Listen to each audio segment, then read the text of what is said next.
Clayton Reeves miro el título de propiedad en sus manos temblorosas, leyendo los mismas palabras por décima vez. La cabaña aislada en la montaña de su tío Jeremiah debía estar vacía, abandonada desde hace 3 años tras la muerte del anciano. El abogado había sido muy claro al respecto, entonces, porque salía humo de la chimenea, y había 5 caballos pastando tranquilamente en el prado de abajo. Desmontó lentamente, sus botas crujiendo sobre el suelo cubierto de esquejes, y mientras se acercaba a la estructura de madera. A través de las ventanas podía ver movimiento en el interior, sombras danzando en la cálida luz de las lámparas. El sonido de risas femeninas flotaba en el aire fresco de la mañana, seguido por el tintineo de platos y el roce de sillas en el suelo de madera. Clayton llamó a la puerta, su corazón latiendo con confusión y algo más que no podía nombrar. Cuando la puerta se abrió, contuvo el aliento. La mujer más hermosa que había visto jamás estaba frente a él, su cabello oscuro cayendo en cascada sobre sus hombros, sus ojos verdes estudiándolo con una mezcla de curiosidad y cautela. Era alto y elegante, con una presencia que captaba la atención sin esfuerzo. Detrás de ella aparecieron otras 4 mujeres, cada una deslumbrante a su manera. Una pelirroja de ojos azules fieros cruzó los brazos y le dio la cabeza. Una rubia menuda de rasgos suaves se asomó por el marco de la puerta. Una morena de ojos oscuros y calculadores permaneció en las sombras, mientras otra mujer de cabello castaño rijizo y un air difuso tranquila estaba cerca de la chimenea. La mujer en la puerta sonrió, pero la sonrisa no ligó a sus ojos. Cuando habló, su voz era melódica pero firme, con un trasfondo de sé, fiant que aceleró el pulso de Clayton. Puedes manejarnos a los 5, dijo, palabras que no esperaba y que cambiarían todo lo que creía saber sobre su herencia, su tío y las 5 mujeres misteriosas que parecían pertenecer a un lugar que, legalmente, era suyo. Clayton, con la boca seca, encontró su voz. Soy Clayton Reeves. Esta cabaña es mía ahora. Mi tío Jeremiah me la dijo en su testamento. Mostró el título con dedos temblorosos, el sello oficial claramente visible en el pergamino desgastado. La mujer en la puerta, que percha sur la lider, ni siquiera miró el documento. En cambio, se hizo a un lado con gracia fluida, invitándolo a entrar. Soy Clarabel. Por favor, pasa, necesitamos hablar. Su voz tenía una autoridad que hizo que el pecho de Clayton se tensara con una mezcla de atracción y nerviosismo. El interior de la cabana no se parecía en nada a lo que Clayton recordaba de sus visitas de infancia.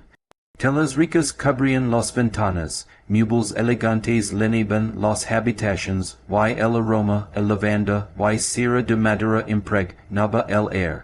Estas mujeres habían hecho de este lugar su hogar, con cuidado y permanencia. La pelirroja dio un paso adelante, sus ojos azules brillando con desafío. Soy Ruby Callahan, y antes de que empieces a hacer demandas, debes saber que tenemos todo el derecho de estar aquí. Cruzó los brazos, lista para pelear. La rubia menuda se acercó, su actitud gentle contrastando con la agresividad de Ruby. Soy Sadie Quinn. No queremos causar problemas, de verdad. Su voz era suave, casi suplicante, y Clayton sintió un impulso inesperado de tranquilizarla. La morena en las sombras finalmente salió a la luz, sus ojos oscuros evaluando a Clayton. Violet McCall dijo simplemente, sin explicaciones ni disculpas. La última mujer, con cabello castaño rijizo y fusa tranquila, se acercó desde la chimenea. Grace Maddox, te esperábamos, Señor Reeves, aunque tal vez no tan pronto. sus palabras tienen peso, como si supiera algo que él desconoce. Clayton miró alrededor, observando los cinco pairs de ojos que lo estudiaban intensamente. Cada mujer era hermosa, pero había algo más. Inteligencia, determinación y secretos ocultos tras rostros cuidadosamente compuestos. Clarable sí, pero frente a él, tan cerca que podía oler su perfume y sentir el calor de su piel. Sus ojos verdes se clavaron en los suyos, y cuando habló, su voz era apenas un susurro, pero resonó en la silenciosa habitación. La pregunta no es si eres el dueño de esta cabaña, Clayton. La pregunta es si puedes manjar lo que viene con ella. Hizo una pausa, sus labios curvándose en una sonrisa que era tanto una invitación como un desafío. Puedes manjarnos a los cinco. Las palabras quedaron suspendidas en el aire como un rito. Antes de que pudiera responder, Grace dio un paso adelante con un papel doblado en la mano, su expresión indicando que todo lo que Clayton creía saber sobre su herencia estaba a punto de cambiar. Desplegó el papel lentamente, su cabello castaño rizoso reflejando la luz de la lámpara. Este es un contrato firmado por tu tío 3 meses antes de morir. Nos otorga derechos de residencia en esta propiedad por el tiempo que lo necesitamos, a cambio de mantener la cabaña y las tierras circundantes. El corazón de Clayton se hundió al examinar el documento. La firma era inconfundiblemente la de su tío Jeremiah, la misma letra garabatada que recordaba de tarjetas de cumpleaños y cartas. El contrato era detallado, específico y parecía completamente legítimo. Sus sueños de una herencia simple y soledad pacífica se desmoron, eran como hojas secas en sus manos. Eso es imposible, dijo, aunque su voz carecía de convicción. El abogado no menciona, no ningún acuerdo existente. Me dijo que la propiedad era mía, libre de todo.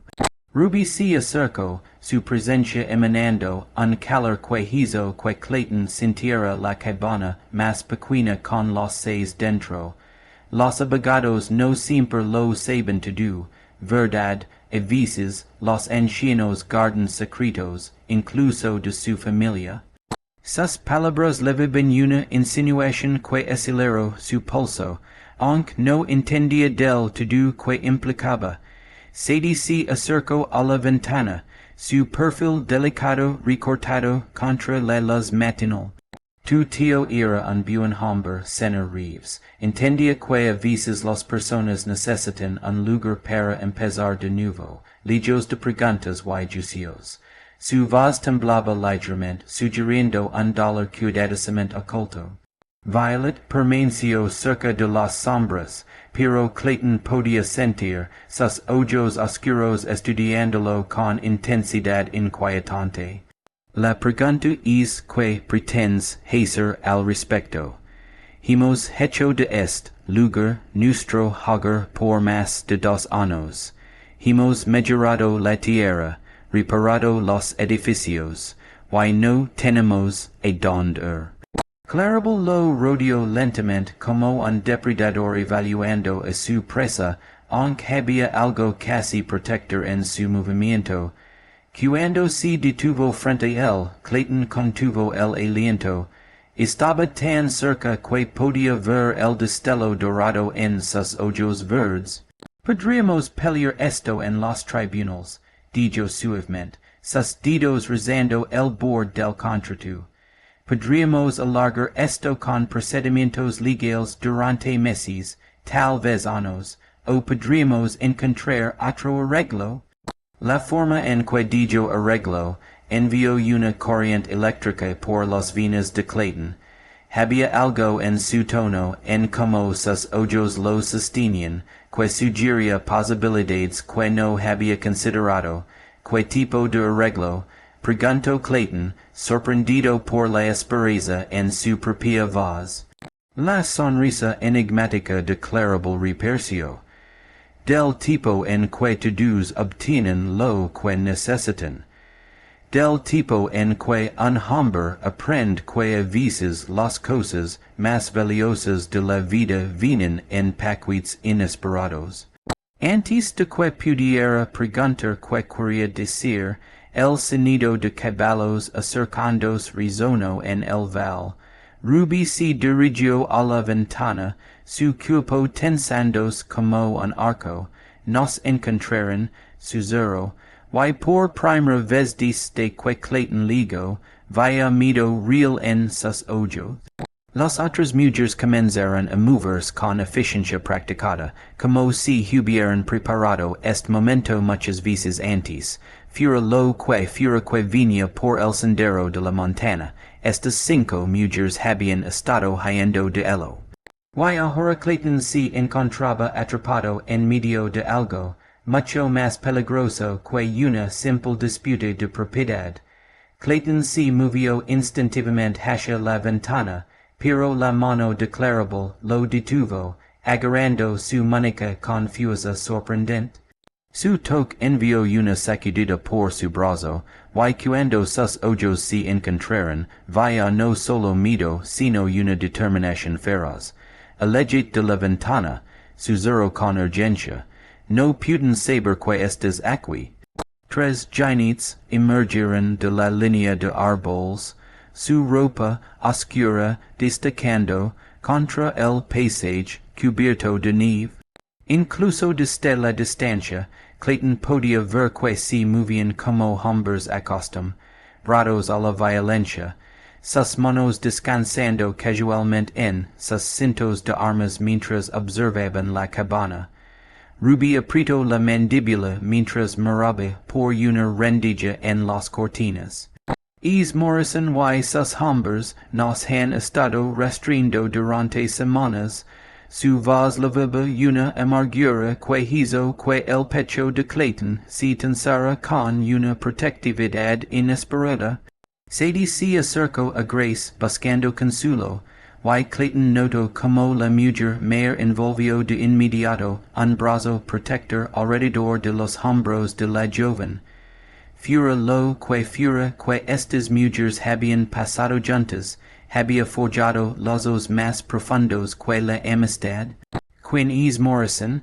Preguntó Clayton en voz baja, consciente del agar declarable en su muñeca. Su piel era suave pero calosa, señal de alguien que había trabajado con las manos pero conservaba una feminidad innegable. Un hombre que cree que posee lo que no es suyo, respondió Violet desde las sombras, sus ojos oscuros reflejando un odio que parecía arder desde dentro. Un hombre que piensa que las mujeres son propiedades para ser reclamadas y controladas.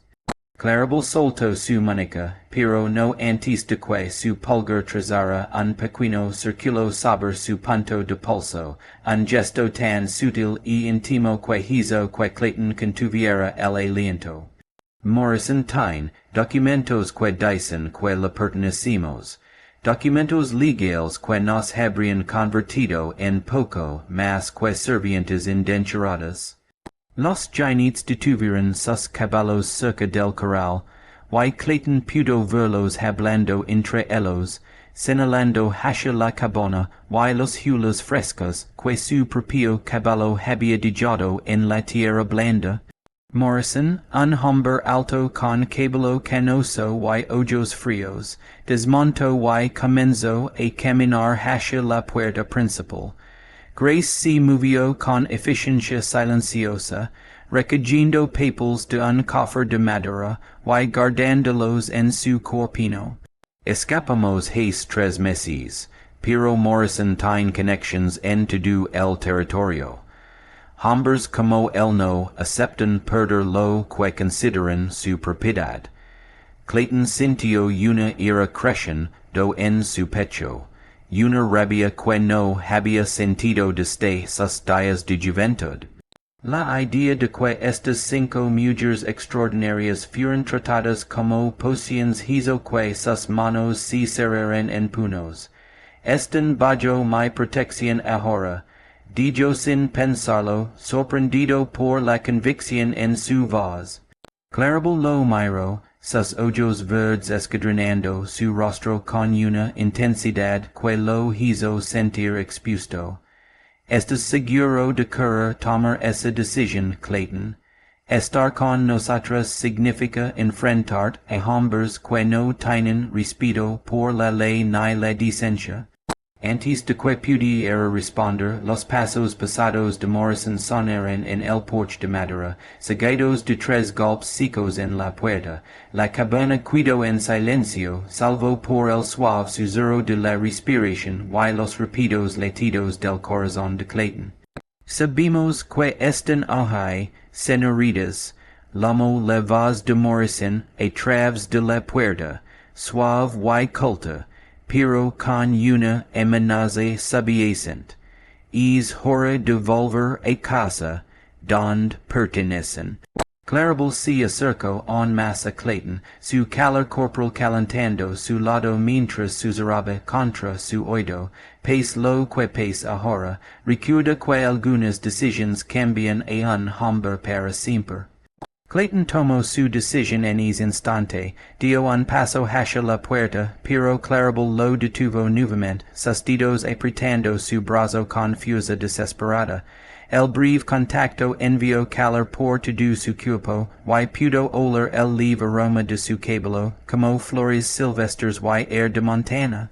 No lo hagas, susurró, sus labios tan cerca de su oído, que sintió su aliento cálido contra su culo. No entiendes lo que estás arriesgando. Pero Clayton ya había alcanzado la manilla de la puerta. Algo en estas cinco mujeres en su dignidad silenciosa y fuerza oculta había despertado un instinto protector que no sabía que poseía. Cuando abrió la puerta, los ojos pálidos de Morrison se fijaron en él con interés calculador. Vea, dijo Morrison, su delgada sonrisa nunca llegando a sus ojos, no creo que nos conozcamos, soy Thomas Morrison, y estoy aquí para recoger mi propiedad. No hay ninguna propiedad aquí que te pertenezca, respondió Clayton, colocándose completamente en el marco de la puerta, y bloqueando la vista de Morrison hacia el interior. Esta es una propiedad privada, y estás invadiendo. Los dos compañeros de Morrison se movieron en sus sillas, sus manos acercándose sutilmente a sus armas. Clayton notó el movimiento, pero mantuvo su enfoque en Morrison, cuya sonrisa se había vuelto más amplia y depredadora. Creo que no entiendes la situación, amigo. Estas cinco mujeres firmaron contratos conmigo, acuerdos legales que pretendo hacer cumplir. Han estado evadiendo sus responsabilidades por demasiado tiempo. Desde atrás de Clayton, la voz de Ruby cortó el air, afilada por la furia. Esos contratos fueron firmados bajo coacción, después de que amenazaste a nuestras familias y destruiste nuestros hogares. No te debemos nada. La fachada de Morrison se quebró ligeramente, revelando al hombre cruel debajo del exterior pulido. Los contratos son contratos, señorita Callahan. La ley es bastante clara al respecto. Sadie aperció junto a Clayton, su pequeño cuerpo temblando, pero su voz firme. La ley también dice que las mujeres no son ganado para ser comprado y vendido.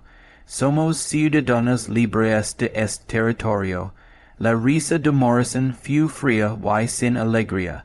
La libertad es un lujo que las mujeres en su posición no pueden permitirse. ¿Tienen dudas que pagar todas ustedes? Clarable se movió detrás de él, su presencia como una lama a su espalda. Cuando habló, su voz levaba la autoridad de alguien acostumbrado a mandar. Nuestras dudas fueron fabricadas por ti, Morrison, registros falsificados, documentos falsos, intimidación de testigos.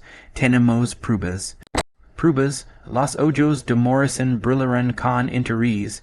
Me encantaría ver esas supuestas evidencias. Violet salió completamente de las sombras, sosteniendo una bolsa de curo en las manos. Documentación de cada transacción fraudulenta, cada firma falsificada, cada testigo que pagaste para mentir. 3 meses nos dieron tiempo suficiente para reunir lo que necesitábamos. La compostura de Morrison finalmente se rompió, su rostro torciéndose con rabia. Brujas intrigantes piensan que pueden ser más astutas que yo. Tengo juices en mi bolsillo, alguaciles que me deben favores. Su pequeña colección de papeles no significa nada. Clayton se movió protectoramente frente a las mujeres, su corazón latino, do al darse cuenta de la verdadera magnitud de lo que había encontrado.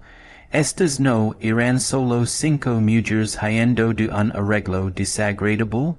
Eran testigos de una corrupción que se extendía profundamente en el gobierno territorial. La mano de Morrison cayó hacia su arma, y su voz se volvió mortalmente tranquila. Aparte extraño, esto no te concierne y odiaría que te lastimaran por mujeres que no valen el polvo para volarlas por los aires, pero antes de que alguien pudiera reaccionar, Grace apareció con algo en la mano que hizo que el rostro de Morrison palideciera de shock. Y Clayton se dio cuenta de que lo que estas mujeres habían estado escondiendo era mucho más peligroso de lo que habían revelado. Grace dio un paso adelante, extendiendo la mano hacia Morrison, mostrando un pequeño medallón de plata que reflejaba la luz de la tarde. El rostro de Morrison se volvió ceniciento, y Clayton pudo ver sus manos temblando mientras miraba la sencilla joya. ¿Reconoces esto, verdad? La voz de Grace era firme, pero Clayton podía escuchar el acero subyacente en su tono. Pertenece a tu esposa, Margaret, la esposa que dijiste que murió de tuberculosis hace 5 años. La compostura de Morrison se quebró por completo, su voz conversión, dos en un susurro áspero. ¿Dónde conseguiste eso? De la propia Margaret. Hace 3 semanas en Denver.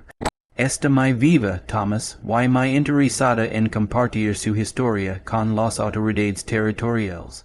Las palabras de Grace golpearon a Morrison como golpes físicos, y Clayton veía como la fachada cuidadosamente construida del hombre se desmoronaba.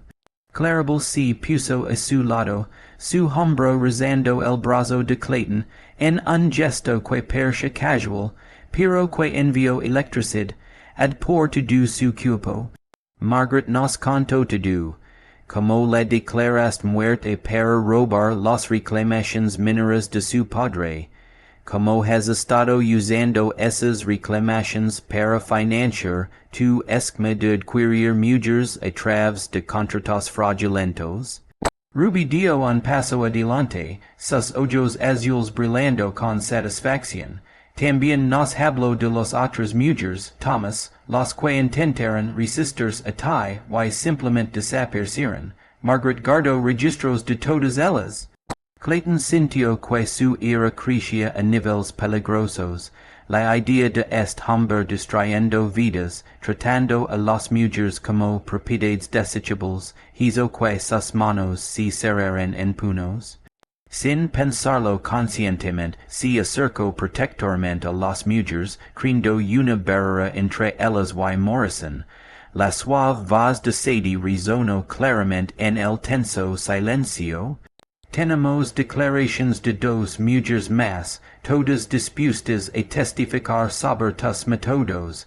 El alguacil territorial espera nuestras pruebas dentro de una semana. Los ojos pálidos de Morrison se movieron entre las mujeres, evaluando sus opciones. Clayton pudo ver el momento en que el hombre se dio cuenta de que su posición era desesperada, y la transformación fue aterradora. La máscara culta cayó por completo, revelando al depredador debajo. Piensan que han ganado. Gruno Morrison, su mano flotando sobre su arma. Incluso si todo lo que dicen es cierto, están aquí en medio de la nada, sin testigos, excepto este tonto que tropezó con algo que no entiende. Violet salió completamente de las sombras por primera vez, y Clayton quedó impresionado por su belleza etérea y la inteligencia ardiente en sus ojos oscuros. De hecho, tenemos bastantes testigos. Tu conversación ha sido escuchada por más personas de las que crees. Como si sus palabras los hubieran convocado. El sonido de varios caballos acercándose resonó en el val. Clayton se giró para ver al menos 6 jinetes emergiendo del bosque, sus placas brillando bajo la luz del sol. El alguacil territorial y sus ayudantes habían llegado con un timing perfecto. El rostro de Morrison se torció con rabia y desesperación. En ese momento, Clayton se dio cuenta de que el hombre preferiría ver a todos muertos antes que enfrentarse a la justicia. La mano de Morrison se movió hacia su arma. Pero antes de que Clayton pudiera reaccionar, Clarabel presionó algo frío y pesado en su palma. Algunos hombres solo entienden un tipo de lenguaje, susurro contra su oído, su aliento cálido contra su piel. La pregunta es si estás preparado para hablarlo. Clayton miró hacia abajo y vi el viejo revólver de su tío Jeremiah en su mano, y de repente entendió que su vida tranquila había terminado realmente, reemplazada por algo mucho más peligroso y infinitamente más significativo. El peso del revólver en la mano de Clayton se sintió familiar, recuerdos de cacerías con su tío Jeremiah regresando. Pero esto no se trataba de cazar para la cena. Se trataba de proteger a 5 mujeres extraordinarias que de alguna manera habían logrado dar la vuelta a un hombre que se creía intocable.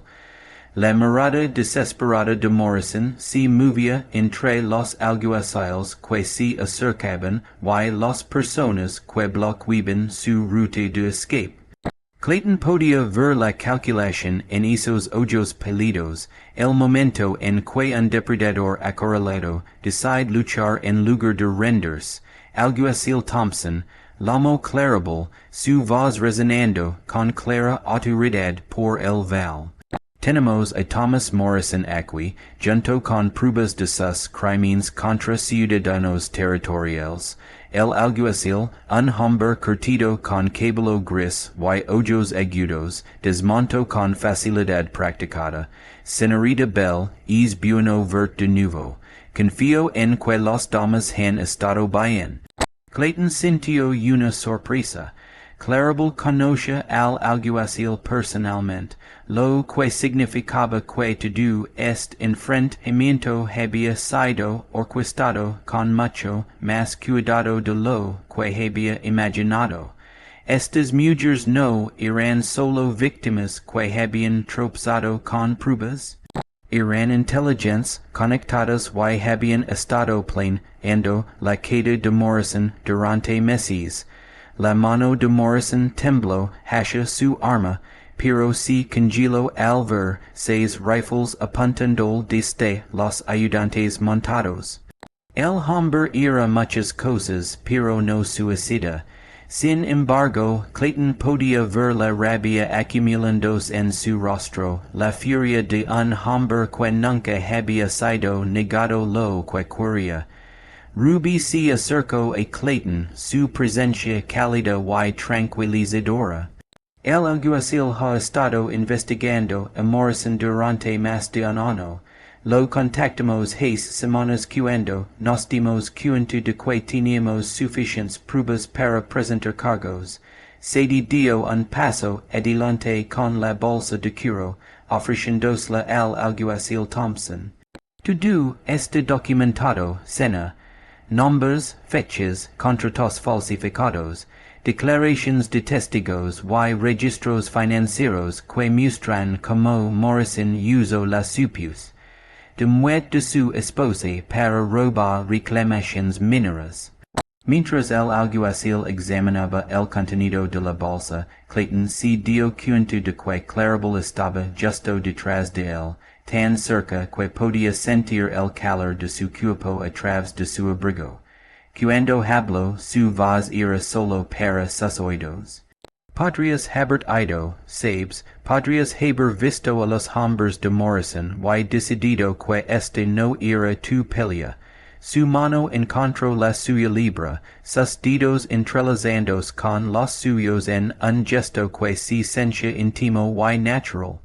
Porque no lo hiciste, Clayton se giró ligeramente, encontrándose mirando directamente esos ojos verdes hipnotizantes. Porque algunas cosas valen la pena pelear, incluso cuando apenas los has descubierto.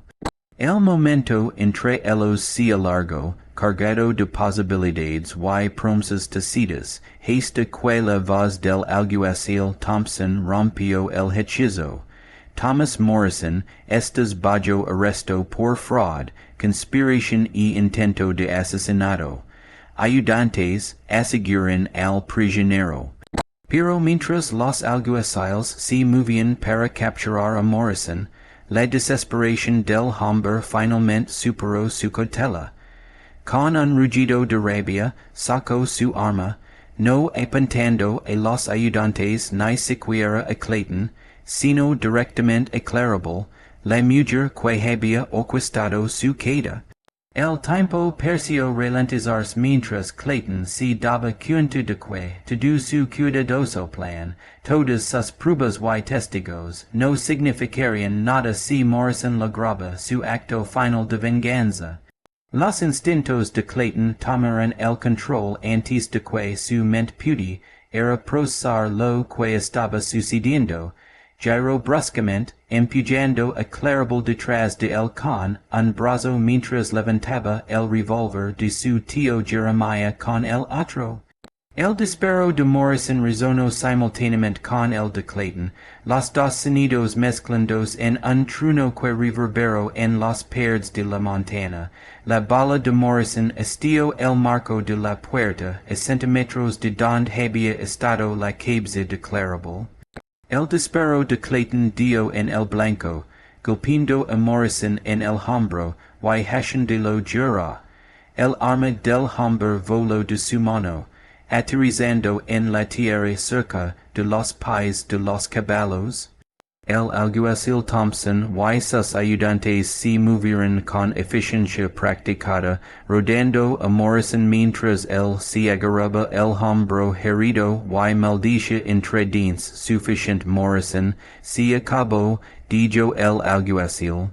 Clayton se dio cuenta de que Clarabel estaba presionada contra su espalda, sus manos aferrando su abrigo, su respiración rápida cálida contra su culo. La comprensión de lo cerca que había estado de perderla, de perder a esta mujer extraordinaria que había conocido hace solo horas, pero que ya había cambiado su vida por completo, hizo que sus manos temblaran. ¿Estás herida? Preguntó llorando para mirarla, su voz áspera por la emoción y la adrenalina. Los ojos verdes de Clarabel estaban abiertos, pero no de miedo, sino con algo completamente diferente. No, gracias a ti, dijo, sus manos moviéndose de su abrigo a su rostro, sus palmas cálidas contra sus mejillas. Podrías haber muerto, tú también, respondió Clayton, cubriendo sus manos con las suyas. En ese momento, con el peligro pasado y su toque anclándolo, entendió que todo en su vida lo había llevado a este instante, approachar a esta mujer y a los otros cuatro que de alguna manera se habían convertido en su responsabilidad y su propósito. Ruby si acerco a Morrison mientras los ayudantes ataban su brazo herido, sus ojos azules brillando con satisfacción, como si Saint Thomas enfrentar finalmente las consecuencias de tus acciones. Morrison la miró con puro odio. Esto no ha terminado, tengo amigos, conexiones, nunca estarán seguras. Violet dio un paso adelante, sus ojos oscuros fríos como el invierno. Tus conexiones están enfrentando sus propias investigaciones, gracias a las pruebas que hemos reunido. Tu red de corrupción está acabada. Sadie se acercó al lado de Grace. Las dos mujeres observando mientras el alguacil Thompson aseguraba los documentos que garantizarían que Morrison enfrentara la justicia por sus crímenes. Realmente se acabó, ¿verdad? Preguntó Sadie, su voz llena de asombro. Grace asintió, sus brazos envolviendo protectoramente a la joven. Se acabó, querida, somos libres. El alguacil Thompson se acercó a Clayton extendiendo su mano. Eso fue un gran disparo, hijo. Morrison habría matado a la señorita Bell si no fuera por tu rápida reacción. Mientras Clayton estrechaba la mano del alguacil, sintió los dedos de Clarabel deslizarse en su mano libre. Su toque enviando calor por todo su cuerpo. Cuando la miró, vaya algo en su expresión que hizo que su corazón latiera más rápido que durante el tiroteo. ¿Qué pasa ahora? Preguntó Clayton, aunque se encontró esperando desesperado, en que lo que viniera después incluyera a estas 5 mujeres extraordinarias que habían puesto su mundo patas arriba de la mejor manera posible. La sonrisa de Clarabel era radiante, llena de posibilidades que apenas comenzaba a entender. Ahora decidimos si realmente puedes manejarnos a las 5. 3 meses después, Clayton estaba en el porche de la cabaña de su tío, observando a las 5 mujeres que habían transformado no solo su propiedad, sino toda su existencia. La cabaña había sido ampliada con habitaciones adicionales, el corral reconstruido para albergar más caballos, y las tierras circundantes cultivadas en jardines productivos y áreas de pastoreo. El alguacil Thompson había regresado la semana anterior con noticias de que Morrison había sido sentenciado a 15 años en la prisión territorial. Su red de corrupción se había derrumbado una vez presentadas las pruebas, y 3 jueces habían sido destituidos. Margaret Morrison había recuperado los derechos mineros de su padre y estaba usando las ganancias para ayudar a otras mujeres a escapar de situaciones similares. Ruby salió del establo, su cabello rojo captando la luz del sol de la tarde mientras guiaba a un caballo recién domado al corral. Su habilidad natural con los animales la había hecho invaluable para establecer su operación de cría de caballos. Saludó a Clayton con la mano, su sonrisa brillante y genuina, y no ensombrecida por el miedo o la ira. Sadie trabajaba en el jardín junto a Violet, las dos mujeres formando una amistad improbable pero fuerte. La naturaleza gentil de Sadie equilibraba perfectamente la mente calculadora de Violet, y juntas habían creado un jardín de vegetales próspero, que no solo cubría sus necesidades, sino que proporcionaba excedentes para comerciar con asentamientos vecinos. Grace se había sido como la gerente no oficial de su pequeña comunidad, manejando cuentas y correspondencia con compradores de sus caballos y productos. Sus habilidades organizativas y autoridad natural habían convertido su refugio en una empresa rentable.